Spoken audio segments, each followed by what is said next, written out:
नमस्कार, आप सभी का स्वागत है RNI न्यूज में। आपके साथ मैं हूं सृष्टि जेटली। क्या सही में देश के जवानों को दो कैटेगरी में बांटा जा रहा है? क्या अग्निपथ योजना से देश में दो तरीके के जवान बनाए जा रहे हैं? भारत सरकार की अग्निपथ योजना को लेकर विवाद थमने का नाम ही नहीं ले रहा है। नेता प्रतिपक्ष राहुल गांधी समेत कई विपक्षी नेताओं ने योजना से जुड़े तमाम मुद्दे उठाए हैं।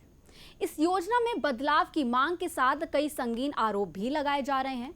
इस रिपोर्ट में आज हम आपको बताएंगे कि एक अग्निवीर को क्या क्या सुविधाएं दी जाती हैं और एक नियमित सैनिक एक अग्निवीर सैनिक से किस मायनों में अलग है। देखिए रिपोर्ट। आइए आपको बताते हैं अग्निपथ योजना में अग्निवीर को क्या क्या सुविधाएं दी जाती है। केंद्र सरकार द्वारा 2022 में युवाओं को डिफेंस क्षेत्र में जोड़ने के लिए यह अग्निपथ योजना लागू की गई थी।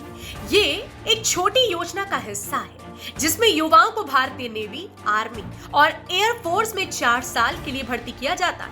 अपनी योग्यता और अच्छे प्रदर्शन के आधार पर अग्निवीरों को 4 साल से अधिक का भी एक्सटेंशन मिलता है और 100 में से 25% अग्निवीरों को ही भारतीय सेना में जगह दी जाती है।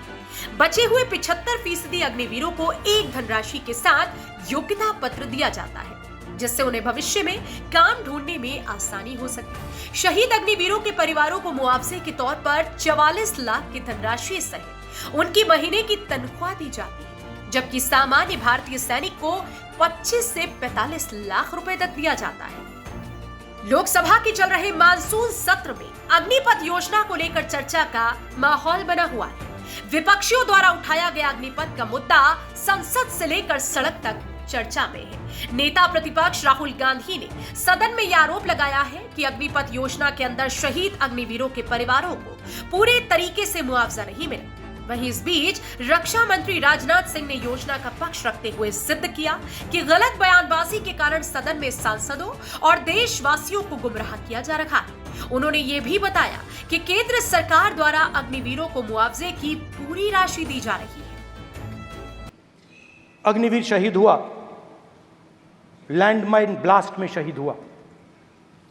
मैं उसे शहीद कह रहा हूं, मगर हिंदुस्तान की सरकार उसे शहीद नहीं कहती है। नरेंद्र मोदी उसे शहीद नहीं कहते हैं। नरेंद्र मोदी उसे अग्निवीर कहते हैं। उस घर को पेंशन नहीं मिलेगी, उस घर को कॉम्पेंसेशन नहीं मिलेगी,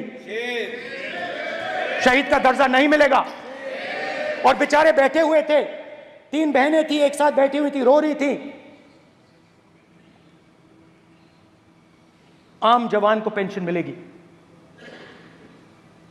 जरूर दुख होगा, मगर हिंदुस्तान की सरकार आम जवान की मदद करेगी। मगर अग्निवीर को जवान नहीं कहा जा सकता। अग्निवीर यूज एंड थ्रो मजदूर है। और आप उससे कहते हो, उसको आप 6 महीने की ट्रेनिंग देते हो, 6 महीने की ट्रेनिंग देते हो। दूसरी तरफ चाइना के जवान को 5 साल की ट्रेनिंग मिलती है। राइफल लेकर उसके सामने खड़ा कर देते हो, उसके दिल में भय पैदा करते हो। एक जवान और दूसरे जवान के बीच में फूट डालते हो कि एक को पेंशन मिलेगी, एक को शहीद का दर्जा मिलेगा, दूसरे को नहीं मिलेगा। और फिर अपने आप को देशभक्त कहते हो। ये कैसे देशभक्त हैं?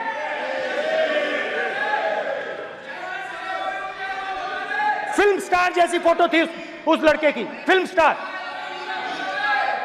बॉलीवुड स्टार की फोटो थी। मैं सोच रहा था, देखो इस युवा ने जान दी। स्पीकर सर,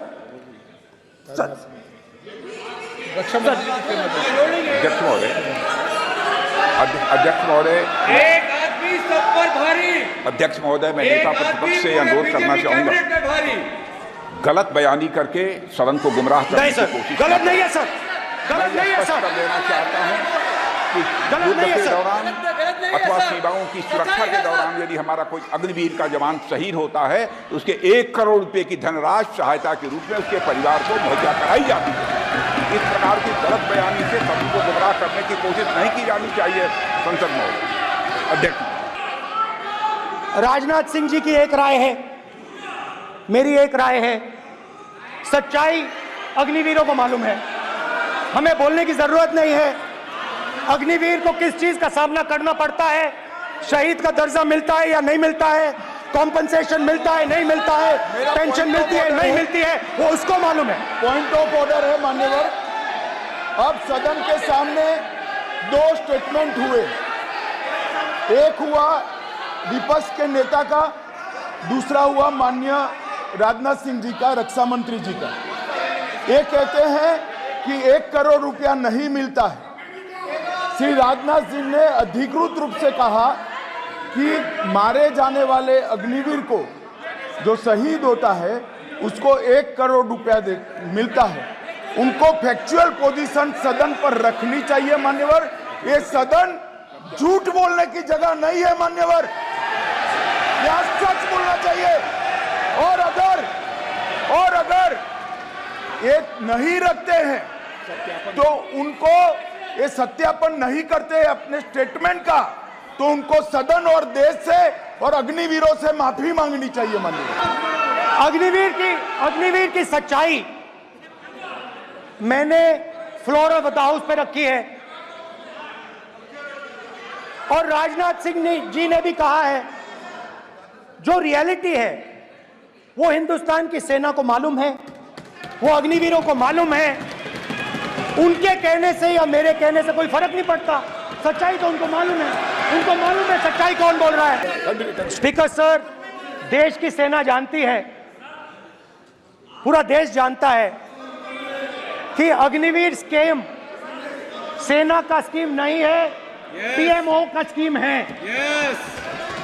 और पूरी सेना जानती है कि स्कीम प्राइम मिनिस्टर का ब्रेन चाइल्ड था, स्कीम सेना का ब्रेन चाइल्ड नहीं था। जैसे नोटबंदी की गई वैसे ही आर्बिट्री तरीके से। अध्यक्ष महोदय, अध्यक्ष महोदय, मैं नेता प्रतिपक्ष से विनम्रता पूर्वक अनुरोध करना चाहता हूं कि कृपया वह सदन को गुमराह करने की कोशिश न करें। अग्निवीर योजना के संबंध में बहुत सारे लोगों से 158 ऑर्गेनाइजेशन के साथ सीधा संवाद स्थापित हुआ है, उनके सुझाव लिए गए हैं, तब यह अग्निवीर योजना लाई गई है और बहुत सोच समझकर यह योजना लाई गई है। और मैं यह भी स्पष्ट कर देना चाहता हूं, इस प्रकार की योजनाएं दुनिया के कई देशों में है, यूएस में है, यूके में है, वहां पर किसी को कोई किसी प्रकार की आपत्ति नहीं है। अब बिना अग्निवीर योजना के बारे में समझे, बिना उस संबंध में कोई पूरी जानकारी हासिल किए इस तरीके से सदन को गुमराह करना, इसे कदापि उचित नहीं ठहराया जा सकता। महोदय, मैं तो आपसे ये अनुरोध करूंगा, इसे सदन की कार्रवाई से बाहर निकाला जाना चाहिए।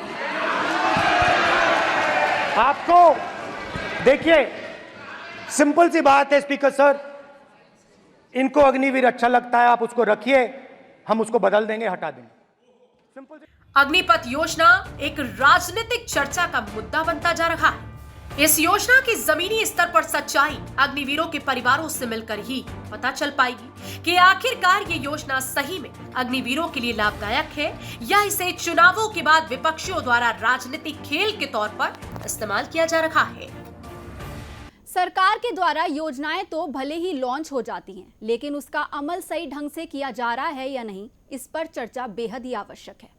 और विपक्षी दलों द्वारा इसका राजनीतिकरण करना कहां तक उचित है, ये भी एक बात है। ऐसी तमाम खबरों के लिए बने रहिए RNI न्यूज़ के साथ। धन्यवाद।